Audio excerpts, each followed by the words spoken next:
Donc l'exploitation fait 260 hectares. Elle est située au nord de l'Allier, à la limite du Cher et de la Nièvre. Il y a 100 hectares de culture. Donc avant le projet, il y avait 40 hectares de blé, 40 de colza, 15 à 16 hectares d'orge pour les bovins et 150 hectares d'herbe. Donc j'ai aussi un troupeau de 140 vaches charolaises en engraissement de vaches de réforme et des productions de broutards. Donc j'ai eu l'opportunité d'acheter un étang à la porte de l'exploitation. Ça m'a permis d'intégrer de l'irrigation, de pouvoir semer du maïs pour rallonger les rotations d'une part, semer des luzernes pour l'autonomie fourragère et protéique de l'exploitation et d'une part, et d'une autre part de sécuriser des cultures d'hiver. Donc auparavant, nous avons une rotation courte sur 3 ans, donc blé, colza et orge. Et donc là maintenant, avec le projet d'irrigation, on a une rotation sur 8 ans. Donc j'irrigue 18 hectares à peu près de maïs par an.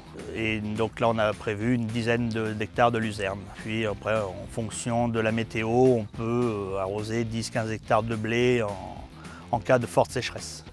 Au démarrage donc, du projet que j'ai eu, de l'irrigation et de modification de l'assolement. En m'inscrivant dans la démarche Dessine, c'était d'avoir de l'appui technique de la Chambre d'agriculture, d'un lieu d'échange avec d'autres agriculteurs. Donc grâce à l'irrigation, c'est vrai qu'une exploitation comme Jean-Marc a pu intégrer de nouvelles cultures qui vont lui servir à l'autonomie fourragère et protéique. Et grâce à l'irrigation, on a également un développement de la culture du maïs, dont une partie sera précédée d'une culture dérobée qui donc à la fois viendra en couverture du sol hivernal, un rôle de couvert végétal, et qui sera récoltée, donc essentiellement du Régrat d'Italie, sur le mois d'avril, et qui sera donc suivi d'un maïs. Le deuxième volet principal de ce nouveau schéma rotationnel chez Jean-Marc sera donc consacré à la baisse du niveau d'intrants, qui est une grande attente sociétale et une nécessité économique dans beaucoup d'exploitations. Il faut savoir en plus de ça donc, toutes les parcelles inscrites au programme Dessine, donc au nombre de 5 chez Jean-Marc, font l'objet d'un suivi dans le cadre du bulletin de santé du végétal qui permet donc d'affiner au mieux les stratégies et surtout les seuils d'intervention, si intervention il doit y avoir.